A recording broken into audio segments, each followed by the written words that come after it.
So let me show you a remarkable bit of TV history. This is a clip from 1956. It is from this old corny game show called I've Got a Secret. But before I show you, just take a second to remember that 1956 was not that long ago. My parents were both alive in 1956, perhaps yours were too. There are in fact over 50 million Americans who were born before 1956, so let's roll the clip.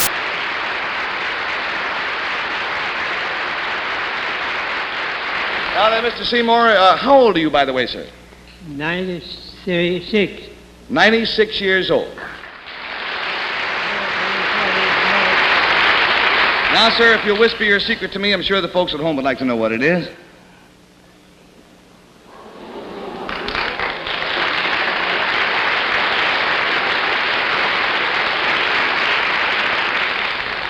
That is pretty remarkable, eh? It is a good reminder of just how short American history actually is. Most of the really important stuff didn't happen that long ago, so if you find someone who's old enough, chances are they lived through a significant chunk of it. So let's look at some of the other Mr. Seymours of American history. The great survivors whose lifetimes spanned many eras. So the symbolic start date of American history is often taken to be the Mayflower voyage of 1620. That led to the settlement of the Plymouth colony in what would later grow into New England. So there was about 100 people on the Mayflower voyage of varying ages. And the one who lived the longest was a woman named Mary Allerton. She had left Holland with her parents when she was just a child, and she died at age 83 in November of 1699. 1699 was just 6 years before the birth of Benjamin Franklin, who would go on to be the oldest man to sign the US Declaration of Independence, which is to say that in Benjamin Franklin's lifetime, the Mayflower voyage would have been considered a relatively recent thing. About as recent as World War I is for us today. The last surviving person to have signed the US Declaration of Independence didn't die until 1832, the year that New York City started using streetcars. His name was Charles Carroll, and he was a delegate from Maryland to the Continental Congress that made the decision to ditch England and thus trigger the American Revolution. Over 200,000 men fought in that revolution, some of whom enlisted at a very young age. As a result, the very last veteran of the US Revolution did not die until 1869. His name was Daniel Frederick Baker. He had enlisted to fight the British at age 17 and died at age 109. By the time he died in 1869, the US Civil War was already over and President Lincoln had already been shot. In fact, what is quite remarkable is that the lifetime of Daniel Frederick Bateman overlapped with the life of old Mr. Seymour. So in other words, it would have been theoretically possible for a veteran of the US War of Independence to have met a man who would later go on television to talk about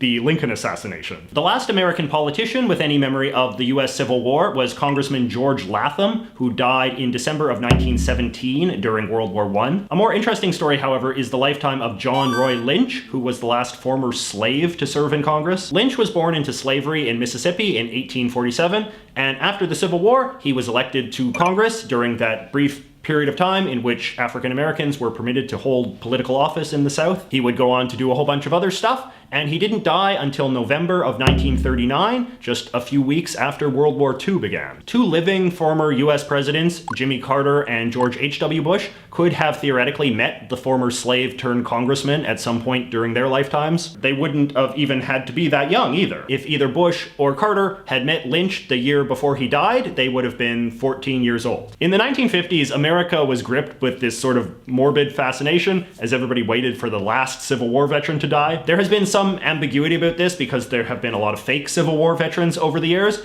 but the officially recognized final Civil War veteran did not die until 1956. His name was Albert Woolson, and as a teenager, he served very briefly in the Civil War right near the end. He died at age 109, and his funeral was attended by Richard Nixon, who was the vice president at the time. Nixon would of course go on to be president of the United States himself, and some of the people that worked with Nixon are still kicking around in US politics today. The most famous perhaps being his former Secretary of State, Henry Kissinger. Kissinger has met with the current president a number of times, which I guess means that Trump is only 1 degree removed from somebody who attended a funeral of a Civil War veteran. Although I guess Trump himself is old enough that he could have attended that funeral too if he wanted. Now, in theory, we still have living links to the Civil War right now, thanks to Civil War widows. But war widows have always been a sort of BS historical trivia, if you ask me. funny. I'm sure you've noticed that every so often a widow of a former Civil War soldier will die, and the media will make a big fuss about how amazing that is. For example, back in 2008, a Civil War widow named Maudie Hopkins died. This seems remarkable at first glance, but it is less remarkable when you realize that these sorts of people are usually just byproducts of these very, very lopsided marriages. So in Maudie's case, for instance, she married some 86-year-old Civil War veteran in 1934 when she was only 19, and then he proceeded to die less than 3 years after that. So it's like, fine, whatever, you very briefly married a guy from the 1860s. That doesn't actually make you a link to that era in any meaningful way. According to the AP story on Maudie's death, there were still other Civil War widows alive circa 2008.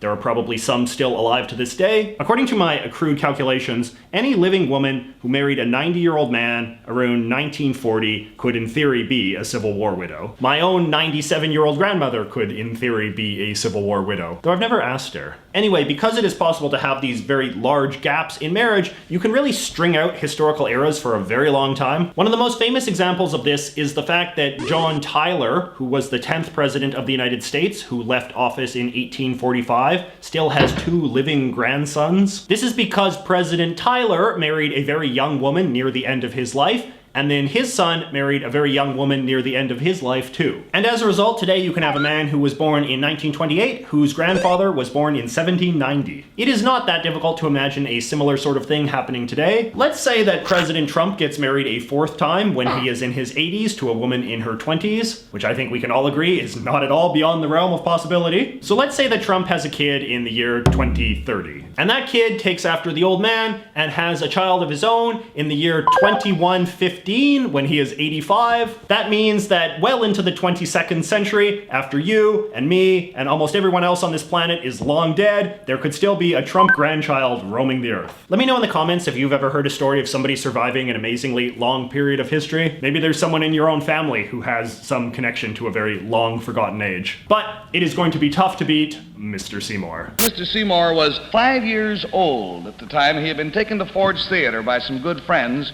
And the curious thing was that when he was this youth, 5 years of age, when he saw Booth jump from the box to the stage, at which time he broke his leg, his only concern was not for the president, because he didn't realize that the president had been shot, but the poor man who fell out of the balcony. And that's all of his memory is of going to the theater and seeing a man fall out of the balcony.